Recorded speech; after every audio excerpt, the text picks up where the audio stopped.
And a very warm welcome to CIET NCERT's live phone and interactive program. My name is Tanvi Khurana and here we are with a 5-hour, 5-day online training on cyber safety in the era of AI, that is artificial intelligence. So we all need to stay safe because there are so many digital scams going on and we need to stay private and we need to maintain our privacy, and there's data that we need to maintain. So there's a lot to discuss regarding this particular topic, and if you have any questions, any queries, please feel free to reach out to us. You can either call us on our number, that is 8800440559, or you can even email us. The email ID is training.helpdesk@ciet.nic.in. At this moment you're watching us on PM eVidya channel number 6 to channel number 12, and also on our YouTube channel, that is NCERT official. In the live chat box you can write down your questions, your queries, and share them with us. So like I said, this is a 5-day, 5-hour online training and we are entering into the day 3 today. Today's topic is going to be data, privacy and digital identity in the AI age, that is artificial intelligence age. And let me tell you that this particular training started on 22nd of Feb, that is 2 days ago, and the first day we discussed the topic artificial intelligence and cyber risk landscape. On day 2, that is 3rd of Feb, we discussed the AI cyber threats, deepfakes, fraud and misinformation. And today we are going to talk about data, privacy and digital identity in the AI age. On day 4, that is tomorrow, we'll be talking about ethical, legal and governance challenges in AI systems. And on the last day, that will be 6th of February, the 5th day, we'll be discussing safe and responsible AI use for cyber resilience. This entire training has been organized by CIET NCERT, Government of India. And for your queries, you can always share your questions, queries through either our email or our YouTube channel. And on the last day itself, there will be a course launch which will be given to you on the last day itself, and that will be on DIKSHA portal. So I would request you to watch all the programs and do watch today's program for clarifying all your queries. For today's program, we have a special guest. Let's just welcome Dr. Surabhi Pandey. Ma'am, a very warm welcome to you. Thank you so much. Thank you for inviting Indian Institute of Public Administration to discuss data privacy and digital identity in the age of artificial intelligence. Thank you. Thank you so much, ma'am, for being with us today, for giving us your time. Let me please introduce you to all our viewers. Dr. Surabhi Pandey is an assistant professor from IIPA, that is Indian Institute of Public Administration, New Delhi. So let's just begin this conversation without further ado, and let me ask ma'am, what is this topic all about, and what is the highlight or the focus of this particular topic?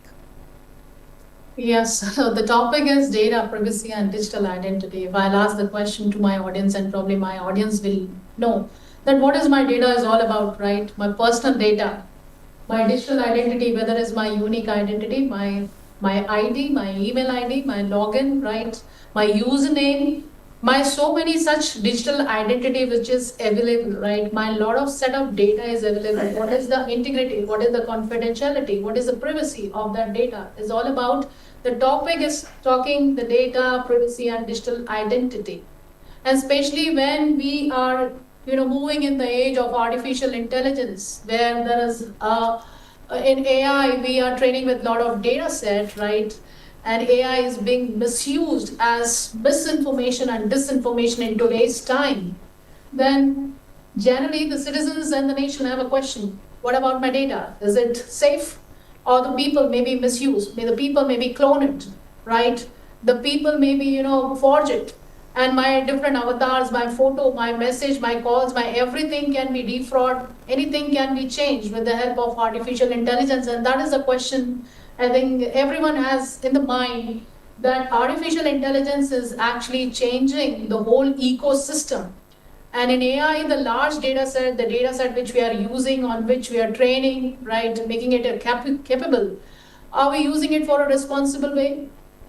I mean, whatever the tasks we are performing, the data being trained, the data set being trained on any AI application or the AI platform which we are building, is my data is safe or not? That is there. Another thing is, the biasness which is coming in the algorithm. So many such, issues, there's so many things concern, the dilemmas are going on in the age of artificial intelligence. But ladies and gentlemen, let's break the topic in three different parts. One is my data, right? What kind of a data I store, what kind of a data I give, how many people, how many agents, how many people, how many custodians of my data, where my data is going. It is the social media, the institutional data, my personal data. It is all about my data in this online journey. Where it is being collected, stored, processed, right? It should be used in an ethical manner. How we can ensure that? And here comes the question of privacy. And yes, Government of India has come up with the DPDP Act also, where we're talking about the privacy of the data also. So how we are ensuring the data collected and stored should remain safe, right? And we have a different meanings and the word in this. One is the data processor, the data fiduciary, who's the custodian of my data, should use it for an ethical purpose.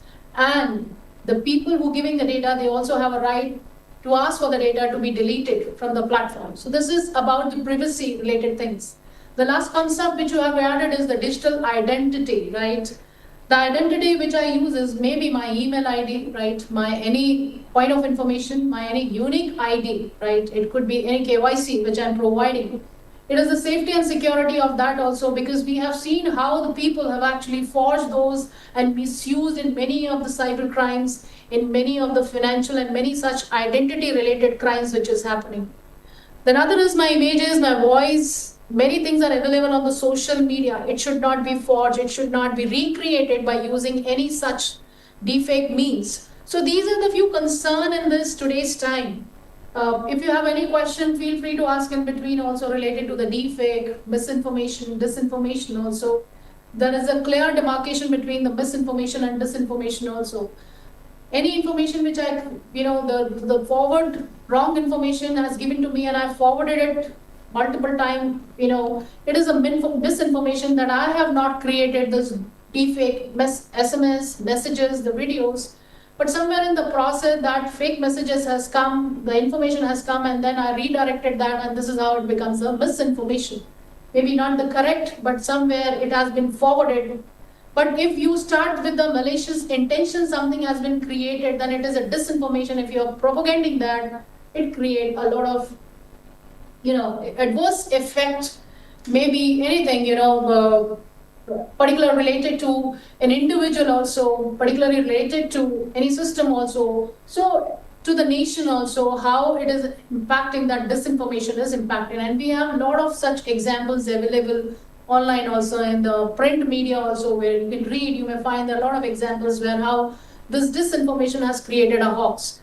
Another last concept in today's time, if I'm speaking to someone, right, is that voice is the original voice? Is the image with whom I'm interacting is the correct image, right? It is the person whom I'm interacting online, is the genuine or not, is my concern in today's time, because post-pandemic we have learned an art that we can socialize online also, we can learn online also, we can do many things online also, and that's right? That's the requirement of today's time. But how you can judge that somebody is the trustworthy, somebody is the genuine, somebody is the right or not, that is the concern. And here a lot of crime is happening related to the deepfake, right? Anyone can create the deepfake voice, the images, the videos, and we have seen how the multiple deepfake videos being created of so many celebrities to so many, the known people. And if we started propagating, it will actually change the narrative. So how somebody can get to know that this is the right and this is wrong, right? This is deepfake and this is the original one. So very basic, simple tools, with your own common sense also, you can understand with the tone, the image, the skin tone, the image, the lip sync, the eyelids, the movements of that. These basic things you can, observe, you can judge. Based on that, on your own level, you can identify that this is deepfake.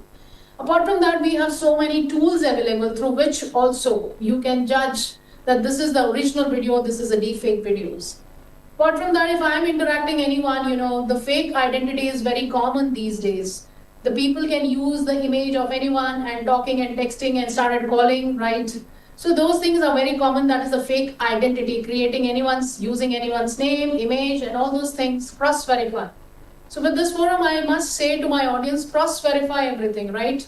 Check the originality. There are fact checker, there is a originality checker, tools available, use it to check whether it is correct or wrong, whether it is the original or the deepfake one. So these things, we can keep doing it.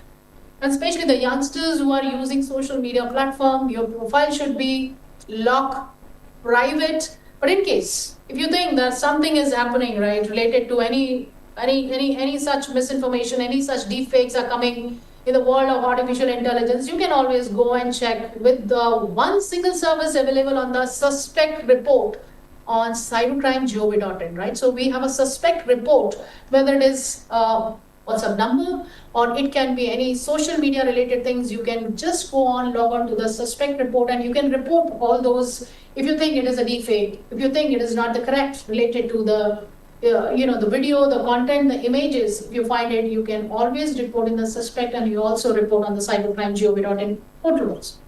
Ladies and gentlemen, today is the age of artificial intelligence, and why not? Why should not we use it? We can use it. So many AI tools are available. And if I say in today's time, many of us are using those generative AIs, right? I'm not taking a name of any such application, but many generative AIs are available where we actually writing, learning, searching, researching many things, right? And at times we upload our own document also to make it a summary of it, to analyze this also. So we're using those generative AIs to create a lot of content, right? To research, to search many things, to read something. There's nothing wrong. There's nothing wrong in that, but we need to be very careful about the hallucination which is coming in the artificial intelligence. Now you must be thinking, what is the new word, this hallucination, right? What is this hallucination? So hallucination is something, right? There's the erroneous things which are coming. Because AI works on the data set. What data you give, the AI will work on that, you train it, you test it, and then you're getting an output. So if you get a wrong data set, you will get the wrong output also. So it is all about there may be a chances of hallucination, there may be chances of error, there may be a chances of getting a different answer. So in that case, again, what we need to do is cross-verify the things, right? Whether this particular answer, whether this particular data is correct or not, based on whatever the agents, the generative AI I'm using to get the data to cross-verify. That is the age of AI, use it, artificial intelligence, but responsibly. We have to use AI very responsibly in today's time. So these are the things which are coming as a benefit also, but there are certain pros and cons. So we have to be very careful about the negative things which are there. If you use it responsibly, if you understand that this is the world where anyone can create anyone's images, videos, many things, you check, verify, check, fact check, cross-verify. These are the things which are very important. So if you have any question, feel free to ask in between. Probably I may give you a very precise answer also for that. How people are generating AI-generated video calls, AI-generated images. People may actually fabricate many images. People take the images, recreate it. Many things are going on. Many frauds are going on, AI voice deepfake, the email business. So many the things are going on, Someone voice can be recreated, someone images can be recreated. We keep seeing and watching on the social media and many channels. Many things can be recreated with the help of artificial intelligence, but you should have that wisdom of understanding that what is that original and what is that deepfake, and that a lot of tools are available. One is the fact checker, the deepfakes. Those things are available. You can always go and check on whatever you're searching on any of the AI tools, right? People use ChatGPT, people using AI for making presentation, Word, research, many things. Go ahead, do it. But then again, apply your own mind. In the world of artificial intelligence, the human intelligence is equally very important. So apply your human intelligence whenever you're searching and doing it with the artificial intelligence also.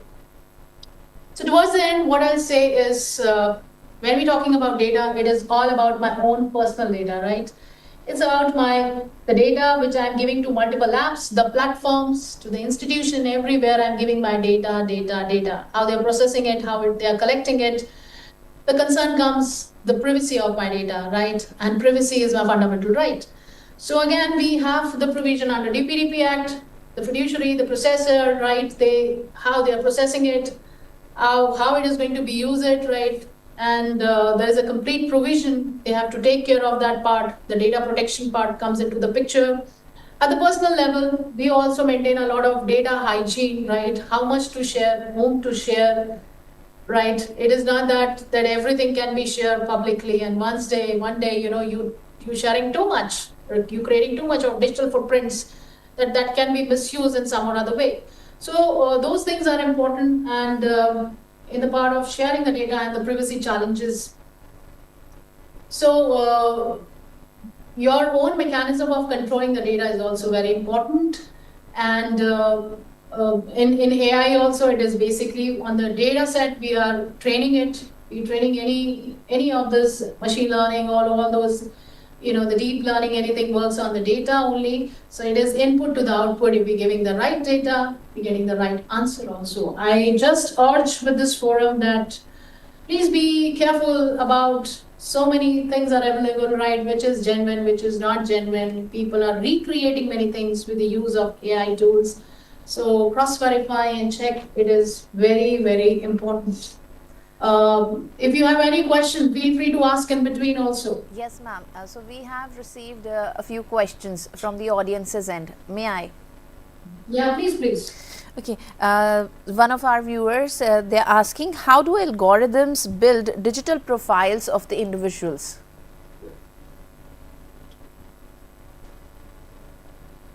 Can you just repeat the question once again?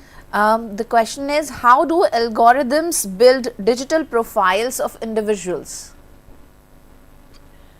See, when you're making any digital profile, we need an image also, right? So something called as, you're making any, image cloning or image cloning is going on, right?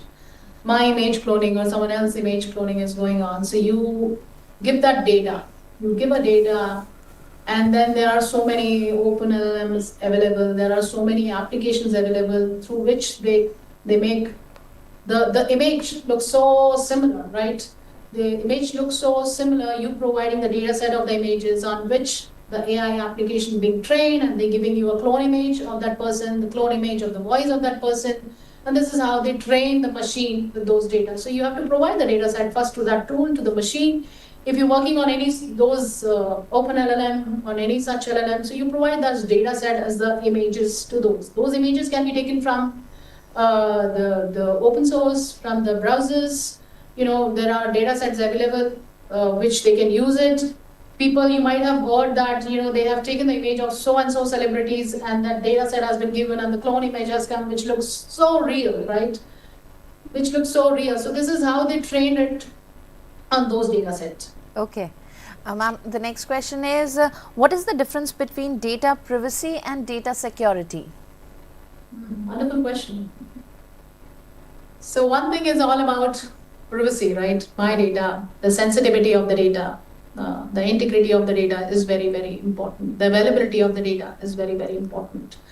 If I have given my data and you want that data to be back, available all the time, that's data availability. But one thing is that the confidentiality of the data, it should be maintained, right? If I have given my data to XYZ agencies, to any social media platform, right, it should be the confidentiality should be remain, availability should be remain, and lastly come the integrity should be maintained. It should not be tempered, it should not be, changed. And that's related to the privacy part of it, that you maintain that, right? To maintain that. And if we're talking about the security feature, right, that it should not be misused. It should not be misused. You take care of, you are the custodian of that data, right? So the overall security comes with something called as side triangles, right? We have confidentiality, integrity, and availability of the data together. Of data is the privacy, and when you're maintaining, right? When you're maintaining and taking care, it's the security aspect. And to maintain that security aspects, we have so many SOPs, right? We have our own vulnerability assessment ways of maintaining the security, the availability of the data, the integrity of the data, the confidentiality of the data should be maintained. Okay. Ma'am, another viewer is asking, is complete online privacy still possible in an AI-driven world? Who has asked this question? Is it really very possible? So internet is an open world, and if you are giving your data everywhere, right, how you are ensuring the data privacy, right? If you providing data to every apps, to every agencies, to everyone on different multiple platforms, right?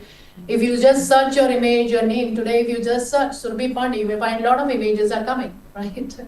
And if somebody can use that image for doing any kind of a cloning or any kind of a things, they use the same data set.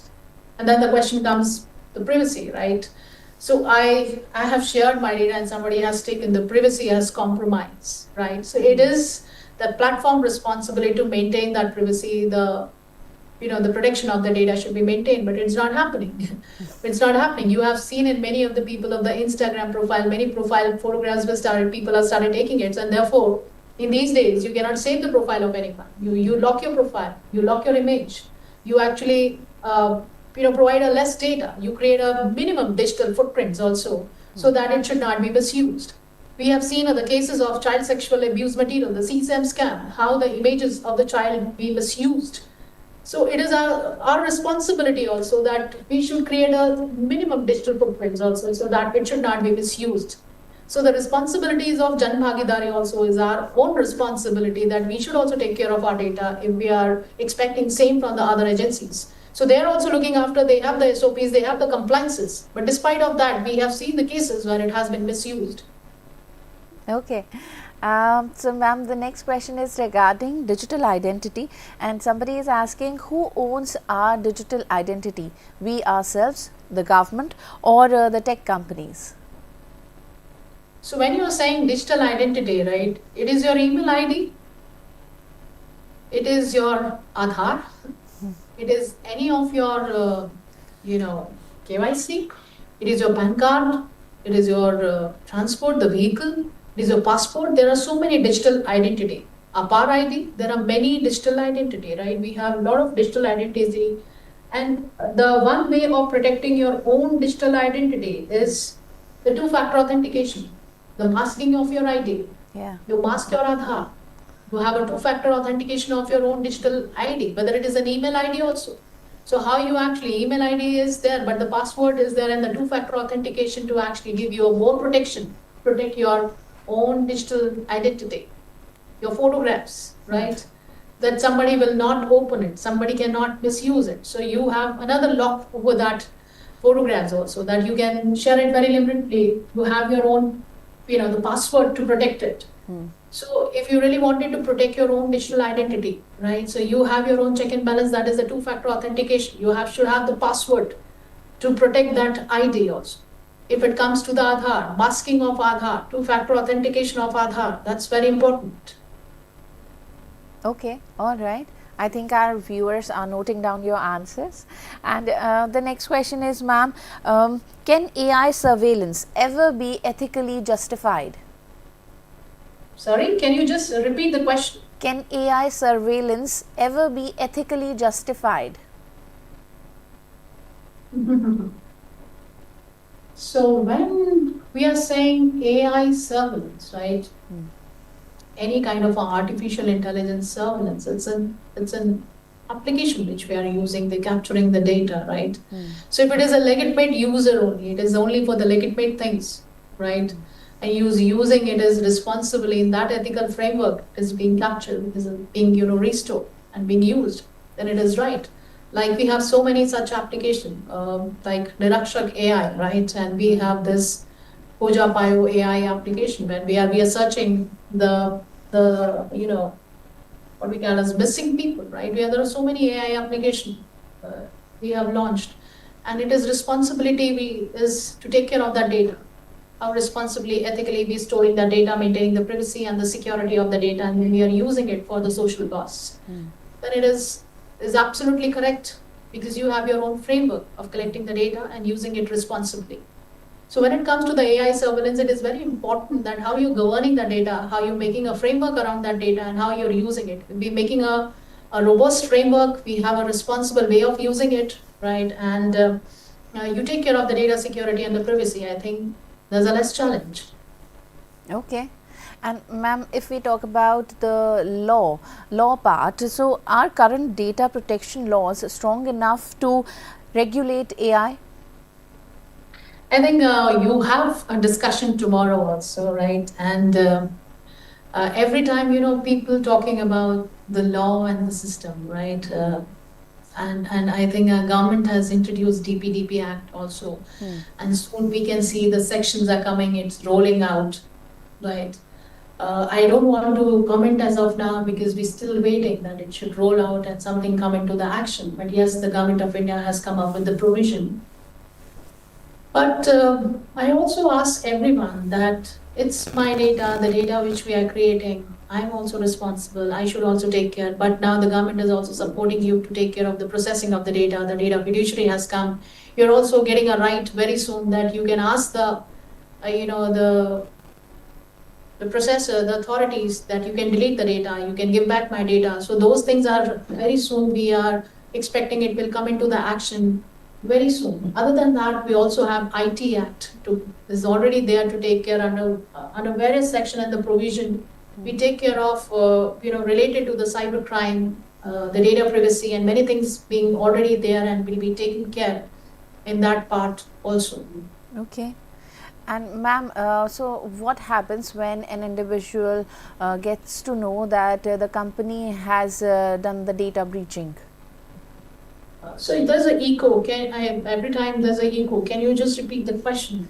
Sure. So what happens when an individual gets to know that the company has done the data breach? What can one do?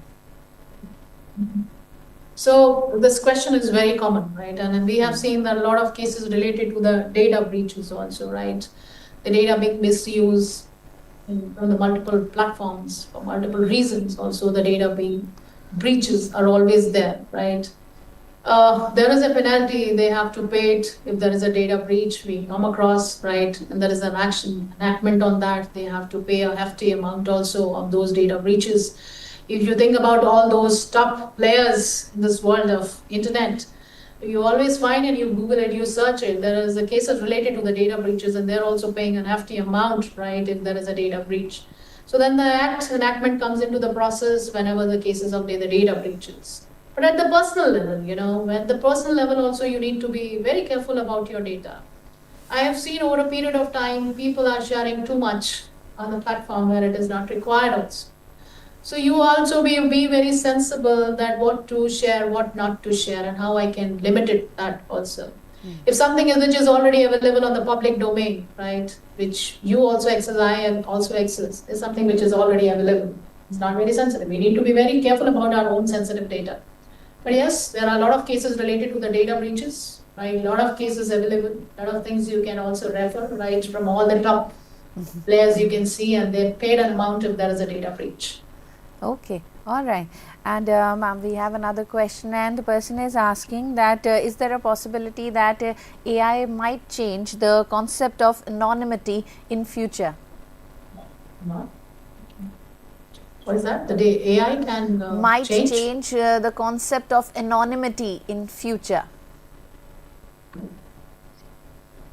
Anonymity is all related to that I am hidden in this world, and that's only possible with the strong encryption also, right? People use dark web because it is anonymous. You will not get to know about the IP address, right? People are using so many encrypted platforms so that nobody can get to know about this IP address, right? Nobody can know that what I'm talking, what I'm sharing, and that's what people want, a private communication all the time. The anonymity is already there, right? It's already there, and that's related to the encryption part of it. Right? That's an encryption part of it. But to break that, it's not just the AI. We come up with a very strong algorithm way of, randomizing the IP address to get to know that who's sending what and where. And there are many studies, there are many things that are already being done into that, right? It's that encryption, end-to-end encryption, right? How strong it is in the whole, how it is built in that platform, that how strong it is. It's all about the encryption mechanism of the privacy of the anonymity. Well, if any algorithm can be written just to maintain the anonymity, whether it is with the help of any ML or OpenLM algorithm, it's going to be there. But it's all about the encryption mechanism. Anonymity is all about encrypting your own IP, your data. The anonymity is all because of that. If any one of you asked the question, right, why are we not able to get to know about the IP address, is on the relay in the dark web? Do you know why? because of that how the IP randomized in the whole process is encrypted. It make it so anonymous world, and so the people are coming there and talking, right? And a lot of things are happening. So it's all about the encryption part. Okay, ma'am, these are the questions so far. Right. So thank you for the wonderful, intelligent question which you have. But other than that, also, if you have any question, you can always reach out to me, and you can write to me on dr.pandey@gmail.com. And also, towards the end, I'll give my concluding remark before we end the session also, right? Data, every day we create a lot of data. Whenever we interact with any of the machine, we create a data. That's an online. Today also, we're creating a lot of data in this discussion. I'm talking to you, right? So every time we create a data, it can be any type of data, right? And then comes the privacy. The privacy starts with you, that you want your data to be private, to be secure. So you have to take so many measures to make it very secure. First is the robust platform, encrypted platform, two-factor authentication, so many ways to make your own data very private. Should not be accessible to everyone. But when you want your data should be accessible to all, right, on the public forum, on the social media, then you should be very careful, right, with whom I'm sharing, for what purpose I'm sharing, and how much I have to share.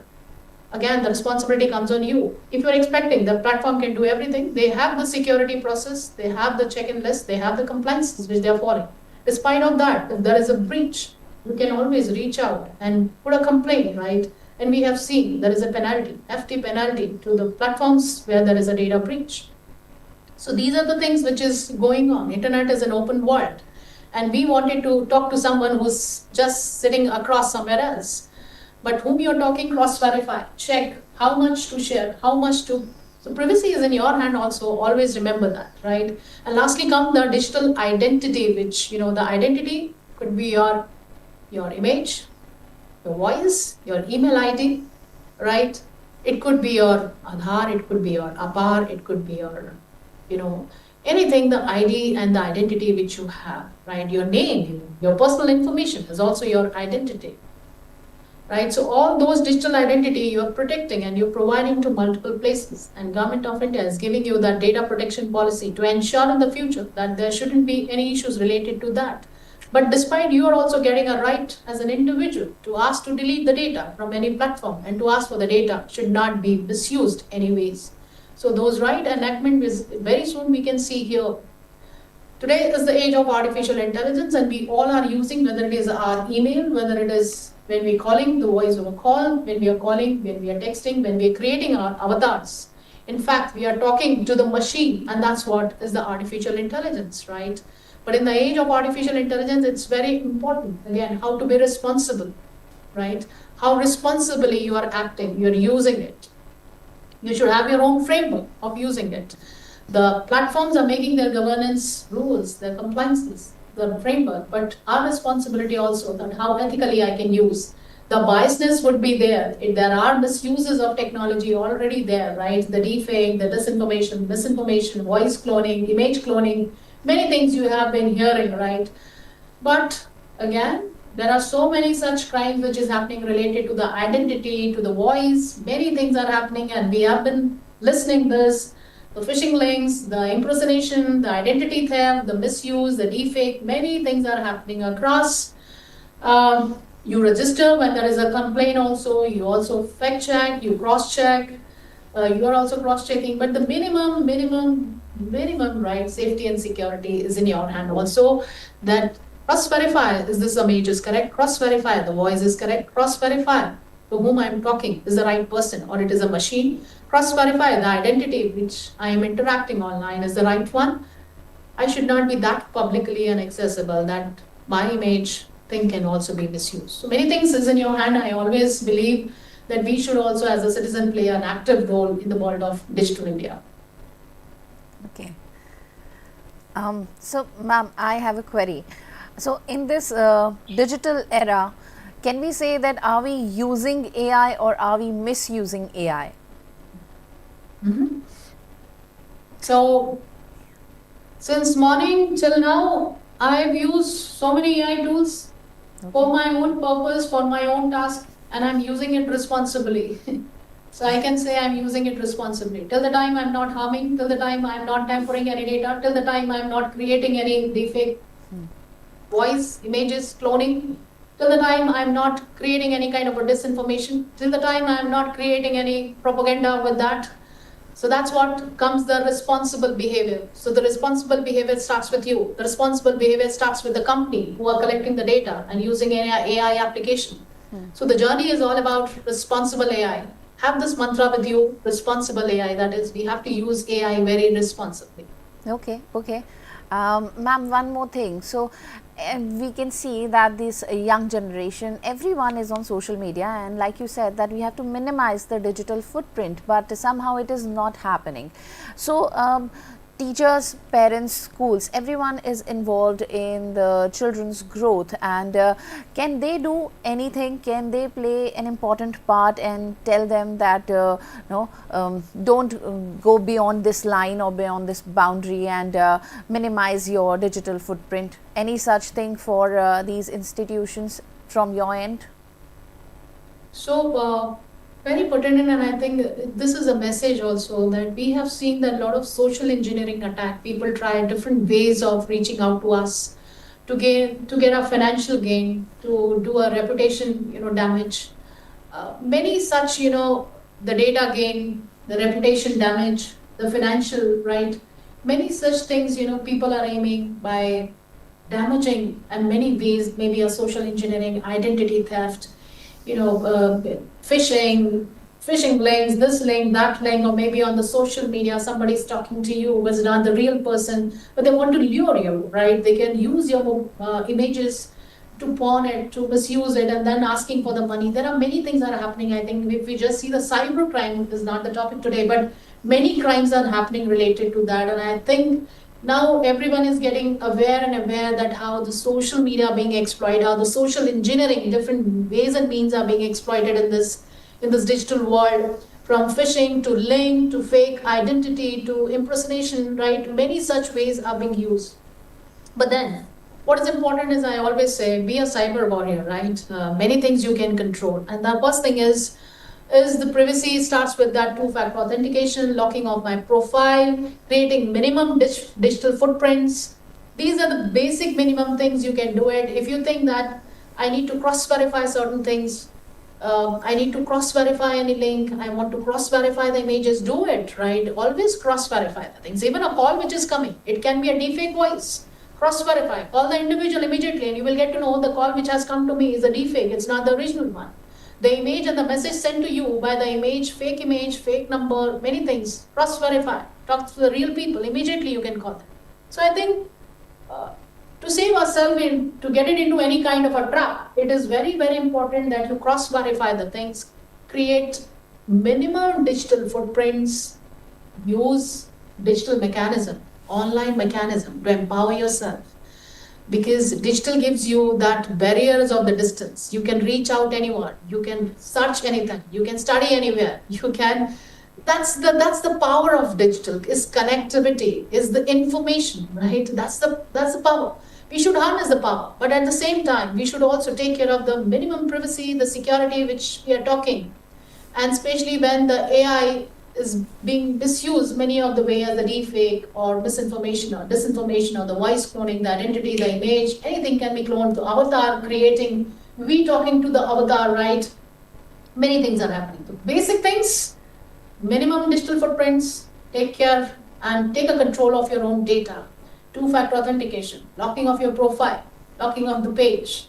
These things are minimum, we can do it. Be very sensible. Use AI responsibly, platform responsibly. You have so many things, and despite of that, if anything happens, don't get it into the fear, don't get it into the second level of trap. Rather, report the suspect also, report the criminal also, report the crime also. We have all the provision, comes under one single platform, that is a cybercrime.gov.in. All right. Ma'am, one last query I have. So, till the time that we did not have AI, the data protection and personal data, it wasn't leaking, there were no breaches. And since the beginning of AI, the personal data has become so much more valuable in this era. So why this sudden transformation? What exactly happened? See, if you just see the records of the crime which is happening related to the digital identity or any such thing, it is not just the AI is fueling it now more, right? Because people are getting a power to defake it, to clone it, right? To reach out. But the cases were there always related to the misinformation, right? Identity or any such things were already there, but AI is fueling it more. People are using it, right, to work on the data set, create more images, voice, cloning, they're experimenting, and probably they have the purpose attached to that. And that's I can say it is just fueling it more. AI is fueling it more. But then I would also like to say, you cannot escape from this world. You cannot say that I can't use this AI application, but there are potential benefits also, and people are using it. Like we use in the governance, right? We use so many such applications. Government of India is coming up with the Bharat Gen, right? So there are a lot of potential. People are using Perplexity, ChatGPT, and we're coming up with the Bharat Gen. So there are a lot of potentials also, which we cannot deny that.